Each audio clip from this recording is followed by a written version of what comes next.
everybody has their own take on how a leader should be, and what are the traits of leadership is.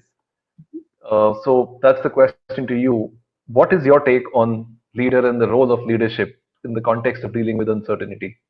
Absolutely. So one of the things I think that's critical about leaders today is that, we have this mental image, I think, of this guy on a horse with a sword, and the person in that role is going to find their vision. Everybody has to fall in line behind them.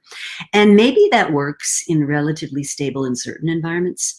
But what I'm seeing leaders do today that's much more effective, Linda Hill, my esteemed colleague from Harvard, talks about, your job is increasingly to take individual slices of genius and knit them together into collective genius. And so increasingly what I'm finding is leaders, and I think Satya Nadella of Microsoft is a brilliant example of this, where he's not sort of telling people what to do, he's saying, here are the leading indicators. And in his case, he talks about customer love, he talks about usage, he talks about, really making Microsoft the partner of choice for a lot of your organizations. But he's not telling people what to do. He's saying, here's what we're driving. We want to drive customer love. Each individual person at Microsoft is now responsible for figuring out what that means in their particular role.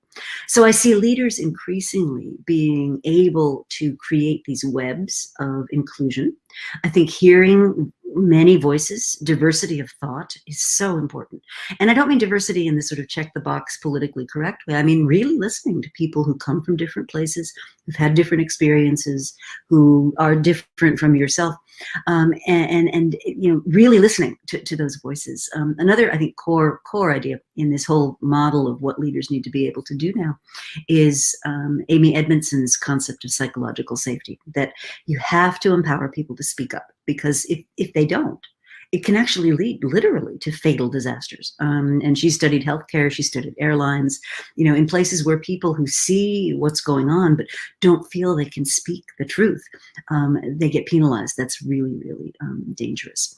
And so I think the model of leadership is much more about certainly shaping the goals, shaping the vision, but then bringing out in people each individual's unique contribution to what that future could look like. I think that's where we're moving as a society.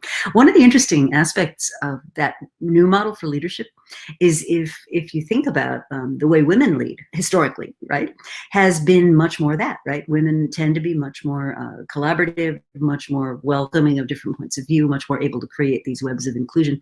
And as we're in the midst of COVID, it's very interesting to me to look at countries that are run by women and compare their stories to countries that have been run by men.